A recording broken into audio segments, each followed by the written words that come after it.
Welcome to this explainer. Okay, so today we're tackling a topic that literally every single human being on the planet struggles with at some point. I mean, have you ever sat down to get something done and your brain just decides to run a mental marathon without your permission? It's like your mind just won't stop racing? Well, let's dive right into this, because today we're going to learn exactly how to take back control. Seriously, ask yourself, have you ever tried to focus, but your mind just keeps jumping around? From your homework, to an upcoming project, to a video game, or maybe you're just endlessly replaying a conversation from earlier today where you wish you'd said something a little different. Listen, I want to validate right now that this is completely normal. Our minds are just incredibly busy. But this explainer isn't just about figuring out why that happens. It's an actual, dedicated mental workout to fix it. We're going to train our brains to slow down, focus better, and actually find some calm in the chaos. Section 1. The Busy Mind. So, to fix our focus, we first have to understand why our minds act this way in the first place. You see, our strong emotions act incredibly fast, and if left unchecked, they can completely hijack our attention. When we're stressed or overwhelmed, it's like our brain's emotional center just grabs the steering wheel. This brings us to the concept of transient experiences.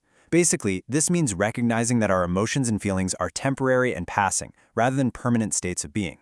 The absolute first step to building real emotional intelligence is acknowledging and naming our emotions as transient.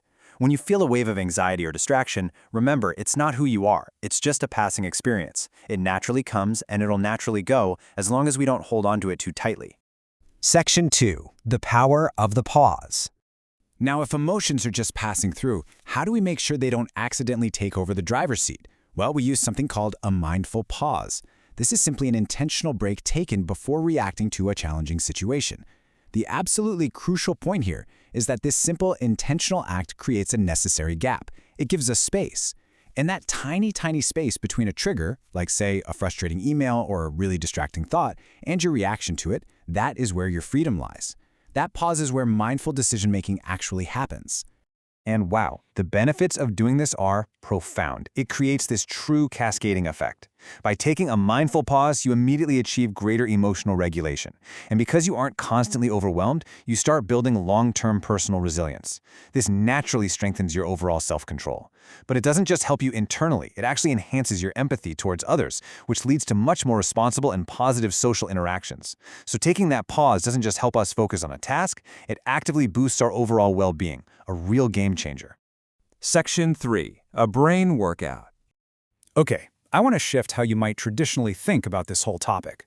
You see, mindfulness isn't just about sitting in a quiet room and relaxing. It's an active, structural workout for the neural pathways in your brain.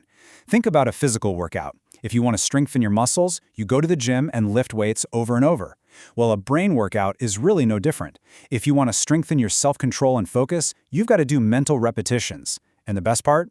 No sweaty gym towels required. Your reps are the mindful pauses. Every single time you notice your mind wandering and you intentionally pause to bring it back, boom, you just completed a mental bicep curl. You are actively training your mental resilience over time. Section 4. Anchoring your focus. So how do we actually do this in practice? When the mental storm hits, we need to establish a baseline for our attention. Just like a ship needs a heavy anchor to keep it from drifting away in a storm, our wandering mind needs a focus anchor. This is just something simple, present, and constant that you can gently bring your attention back to without any judgment. For most people, the absolute easiest and most effective focus anchor is the physical sensation of their own breathing. It's always there with you, constantly providing a rhythm to anchor onto. Now, when you try to focus on that anchor, thoughts are inevitably gonna pop up. It's just what brains do. When they do, imagine your thoughts are like cars passing on a road, and you're just standing on the sidewalk. You don't need to chase every single car that drives by. Or imagine them as clouds moving across the sky. You don't need to reach up and try to stop them. When thoughts pull us away, we don't need to fight them. Actually, scratch that, we really shouldn't be mad at ourselves at all. We just observe them passing by. Whenever you catch yourself getting distracted, I want you to simply say to yourself, "That's just a thought." This phrase is incredibly powerful. It acts like a mental reset button. By labeling it as just a thought, you strip away its power to hijack your attention, and that allows you to gently, smoothly return to your focus anchor. Section 5. The Mindful Reset. All right, we've learned the theory, we know the tools, and now we're going to do the workout. I'm going to shift our pacing down to a calm flow right now. Here's our clear roadmap for the 6-step practical reset we're about to do together. We'll get comfortable, become aware of our breath, set our anchor, notice our thoughts, check in with our body, and finish with a reset. So just follow along with my voice. This is your active training to directly boost your emotional intelligence. Let's begin. Go ahead and sit comfortably in your chair. Keep your back straight but not stiff. Place your hands gently on your lap. If you feel comfortable, you can gently close your eyes right now. Or just lower your gaze and pick one spot on your desk or the floor to look at. Take a moment just to settle in. Now, bring your attention to your breathing. You don't need to change it at all, just notice it. Feel the air going in through your nose and out through your mouth. Let's take a slow, deep breath in, really filling your lungs, and slowly breathe out, letting your body relax. Let's do that again.